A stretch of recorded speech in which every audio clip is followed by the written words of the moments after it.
Halo sahabat petani sawit dimanapun berada,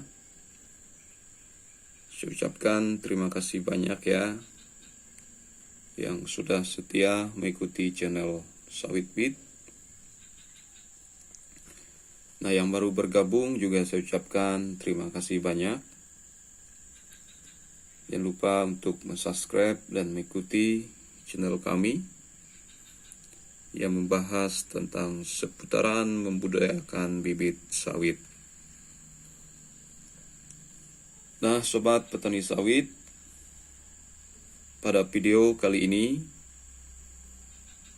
saya akan berbagi pengalaman tentang menentukan mau milih atau mau menyeleksi bibit sawit yang berasal dari brondolan. Artinya dengan kata lain, kita akan menyeleksi kecambah dari brondolan ini, mana yang layak kita tanam, mana yang tidak layak kita tanam. Artinya kita akan memilih yang baik, juga kita akan memilih mana yang tidak baik. Nah, artinya teman-teman, untuk mengembangkan bibit sawit yang berasal dari brondolan, kita juga perlu benar-benar memilih atau menyeleksi ya sebelum kita kembangkan. Nah, seperti bibit yang setelah kita tanam, mungkin sudah saya tampilkan kemarin ya di video sebelumnya. Ini adalah hasil seleksi saya memilih kecambah bibit sawit yang berasal dari brondolan. Ini seleksian saya. Artinya tidak sembarangan kita menanamnya, artinya kita harus seleksi begitu. Ini seperti ini teman-teman, ini sudah lolos seleksi. Nah, jadi saya akan kembali mengembangkan atau menanam bibit sawit yang berasal dari kecambah brondolan ini. Tetapi saya ingin berbagi pengalaman kepada teman-teman bagaimana cara memilih yang baik dan yang tidak baik. Bukan saya menggurui teman-teman ya. Mungkin teman-teman ada yang lebih hebat, tetapi saya ingin berbagi pengalaman saja gitu. Nah, teman-teman, langsung saja kita akan menyeleksi seperti apa bibit yang boleh kita tanam dan mana bibit yang tidak bisa kita tanam gitu ya. Oke, saksikan videonya ya. Oke, langsung saja teman-teman, kita akan memilih kecambah bibit sawit yang berasal dari brondolan ini, mana yang layak kita tanam, mana yang tidak layak. Kita terlebih dulu memilih yang ini. Ini double tone. Kalau kita lihat dari performanya lumayan. Ini bisa kita pilih teman-teman. Mana kita menentukannya? Kita bisa menentukannya dari kualitas tunasnya ya. Ini tidak terlalu melengkung, ini bisa. Dan juga gambarnya juga bagus ini bisa kita tanam. Perhatikan teman-teman ya. Seperti inilah salah satu bibit yang berkualitas bagus. Oke, langsung kita pindahkan dulu sini. Lalu kita pilih yang ini. Nah, sobat petani sawit, bibit kedua yang kita pilih ini, kalau menurut pengalaman saya, ini bibit yang tidak layak kita tanam ya, atau kita kembangkan. Ini tidak masuk seleksi kita. Kenapa? teman-teman dapat melihat sendiri kualitas tunasnya ini sudah boleh kita katakan ini tidak bagus. Artinya bibitnya terlalu melengkung.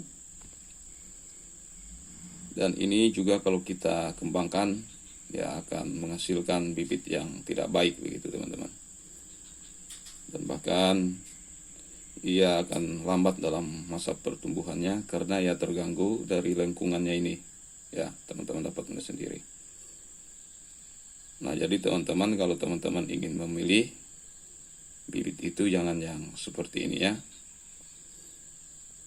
Oke, kita sisihkan dulu. Di sini yang bibit yang tidak layak kita tanam ya.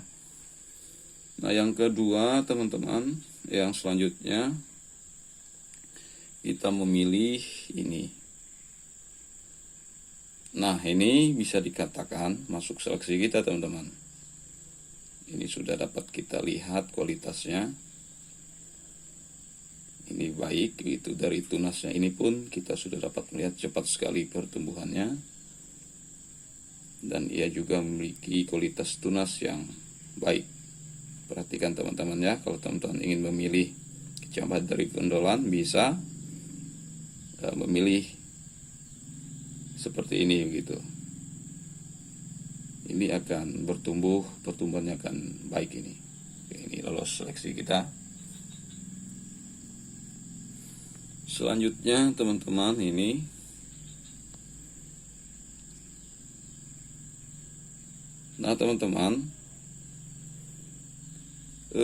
menurut saya, pengalaman saya bibit yang seperti ini tidak masuk seleksi, yang dengan kata lain tidak layak kita tanam ya. Artinya bibit ini masuk kategori bibit jantan teman-teman. Dan juga dapat kita lihat kualitasnya. Dia memiliki tunas yang kerdil atau kecil begitu ya. Dan juga bahkan dari calon daunnya ini akan memiliki karakter daun ilalang begitu. Dia akan memiliki daun yang kecil-kecil kalau seperti ini. Bahkan pertumbuhannya ini akan tidak baik, tidak akan subur kalau kita tanam. Ini masuk kategori tidak layak kita tanam ya teman-teman, seperti ini ya. Seperti ini, tidak layak kita tanam ya bibit seperti ini. Oke, sisihkan dulu. Lalu selanjutnya teman-teman, kita memilih bibit ini.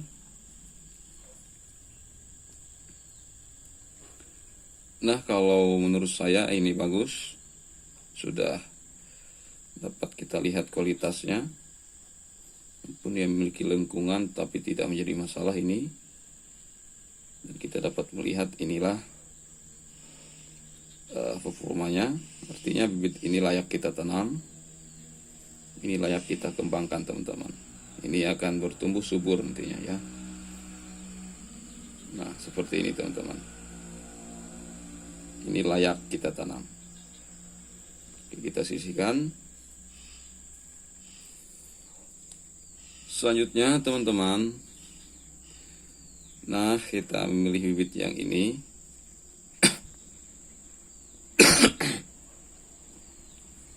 Nah, kalau saran saya, bibit yang seperti ini tidak masuk hitungan atau tidak layak kita tanam teman-teman. Kenapa?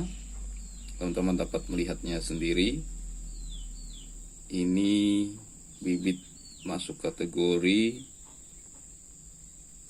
bisa jadi ini nanti akan menjadi bibit berjenis kelamin jantan begitu.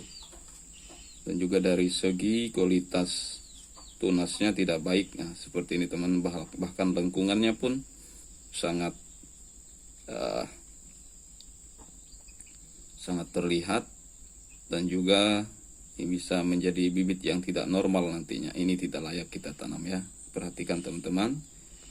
Kalau ada teman-teman memilih bibit seperti ini, jangan teman-teman tanam begitu. Nah, seperti ini. Ini tidak masuk seleksi kita sisihkan dulu. Selanjutnya teman-teman, kita memilih bibit ini. Nah, kalau teman-teman mendapatkan bibit seperti ini atau bingung menentukannya, ini bisa masuk kategori tidak layak kita tanam ya.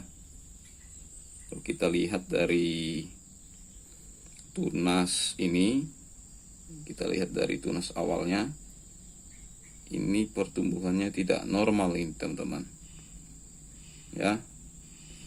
Ini pertumbuhannya akan tidak normal, artinya bibit ini sudah lama tumbuh ya, tapi pertumbuhannya seperti ini terus begitu.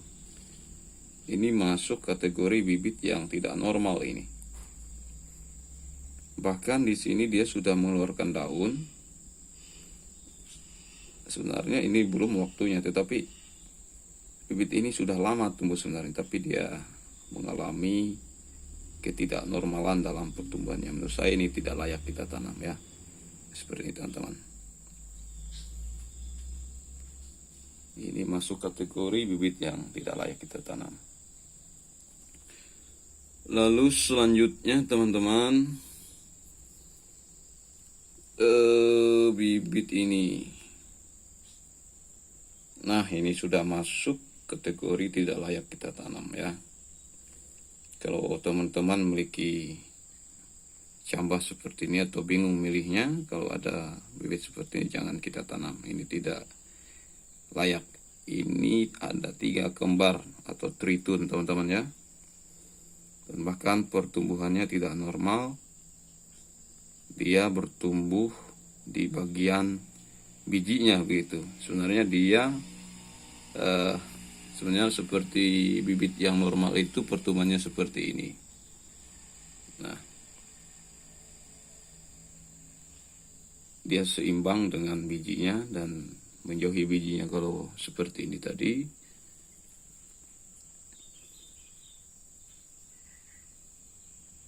dia berdempetan dengan bijinya, ini tidak normal teman-teman. Nah, jika teman-teman bingung menentukannya, ya jangan pilih seperti ini. Bahkan ini berlaku juga bagi bibit unggul ya. Karena tidak jauh bedanya bibit unggul dan bibit dari brondolan ini ketika menyeleksi. Nah, seperti ini tidak normal teman-teman. Tidak masuk seleksi, kita sisihkan dulu di sini. Lalu lanjut teman-teman.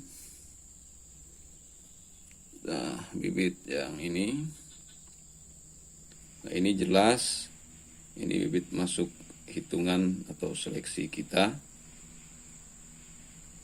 Ini masuk seleksi kita teman-teman. Oke, disisihkan. Juga ini juga masuk seleksi kita teman-temannya, jelas sekali. Dia baru tumbuh tapi dia sudah memperlihatkan perkembangannya sangat baik. Ini juga sudah masuk kategori bibit yang layak kita kembangkan ya. Lanjut, ini pun masuk seleksi kita teman-teman. Ini performanya luar biasa.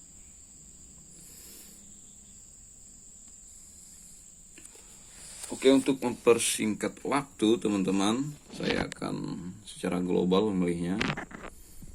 Teman-teman dapat menyimak ya. Ini masuk kategori bibit yang bagus, bisa. Ini, nah kalau ini teman-teman menurut saya tidak bisa layak kita tanam ya. Ini sudah dapat kita lihat dari segi pertumbuhannya. Ini dari ujungnya ini sudah akan menjelaskan bibit ini nantinya akan menjadi bibit yang tidak normal dalam pertumbuhannya ya, tidak layak kita tanam. Oke, secara global saja teman-teman, persingkat waktu. Dan ini tidak layak kita tanam ya teman-teman, sangat melengkung. Nah ini tidak normal pertumbuhannya. Juga ini teman-teman, tidak layak kita tanam, bibit ini kerdil.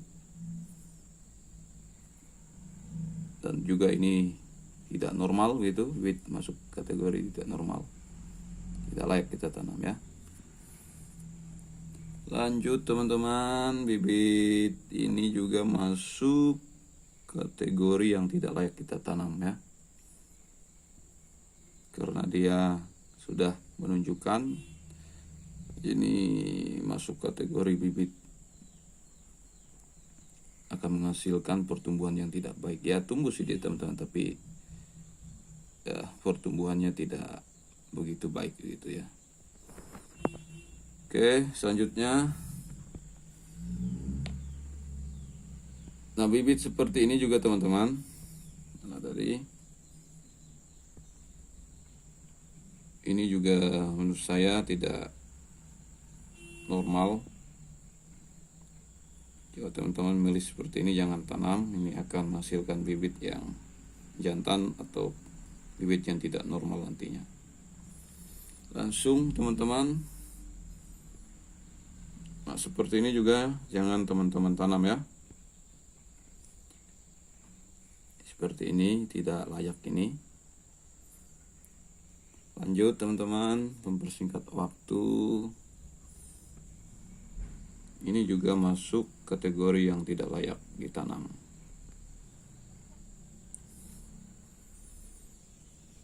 Nah bahkan ini teman-teman, saran saya bibit yang seperti ini tidak layak kita tanam juga ini. Jangan kembangkan gitu. Daunnya ini akan mengalami daun yang tidak normal, bahkan pertumbuhannya juga tidak normal. Nah kalau ada bibit yang seperti ini lumayan bisa kita kembangkan teman-teman ya, karena baru tumbuh, dia sudah menunjukkan pertumbuhannya ini cepat, berarti ini layak kita tanam. Nah ini masih baru tumbuh juga teman-teman, tapi ya sudah menunjukkan performanya lumayan bagus, ini bisa juga kita layak tanam ya.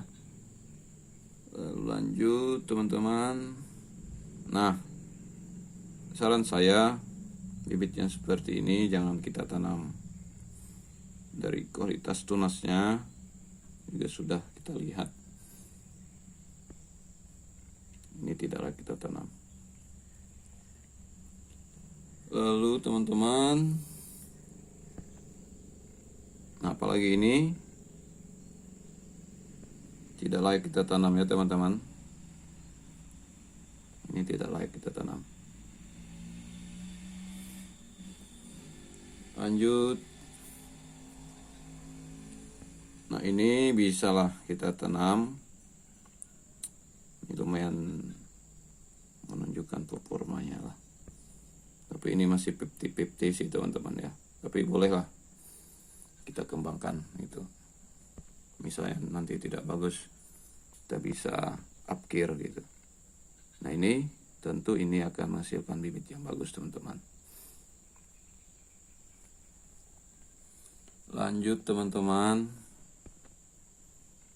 ini pun masuk kategori layak kita tanam juga ini.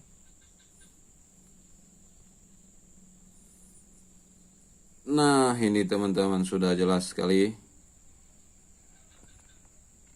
tidak layak kita tanam. Kalau ada teman-teman seperti ini jangan tanam ya.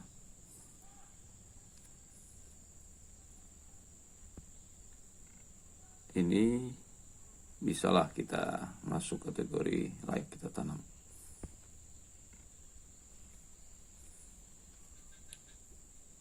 Ini juga jelas sekali ini masuk kategori kita tanam teman-teman.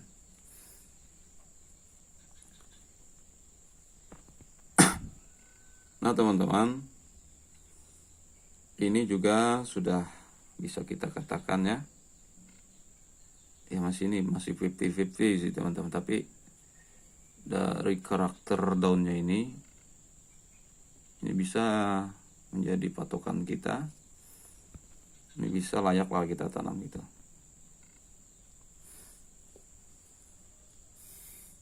Nah, bibit ini juga masih kategori layak kita tanam. Nah, jadi teman-teman, kita sudah menyisihkan yang layak kita tanam ya. Juga kita sudah menyisihkan bibit yang tidak layak kita tanam. Jadi kesimpulannya teman-teman, dalam menentukan atau kita mau mengembangkan bibit sawit yang unggul bahkan yang tidak unggul, misalnya bibit seperti ini berasal dari kecambah atau kentosan, bibit liar atau dari berondolan, sebelum kita menyemainya, kita terlebih dulu menentukan dengan benar supaya bibit kita yang akan kita kembangkan itu bisa dikatakan masuk kategori bibit yang berkualitas. Jadi artinya kita mau menentukan bibit yang unggul bahkan yang tidak unggul pun kita harus benar-benar menyeleksinya. Mungkin dari cara saya tadi dalam menyeleksi atau membedakan, memilih mana yang layak kita tanam dan tidak layak, semoga bisa memberikan suatu informasi kepada teman-teman ya, bagaimana kita menyeleksi kecambah bibit sawit mana yang layak dan tidak layak kita tanam. Oke teman-teman, mungkin di sini dulu video dari saya. Semoga video ini memberi manfaat pada teman-teman ketika teman-teman masih dalam masa pengembangan atau masih masa-masa mau menyemai bibit sawit.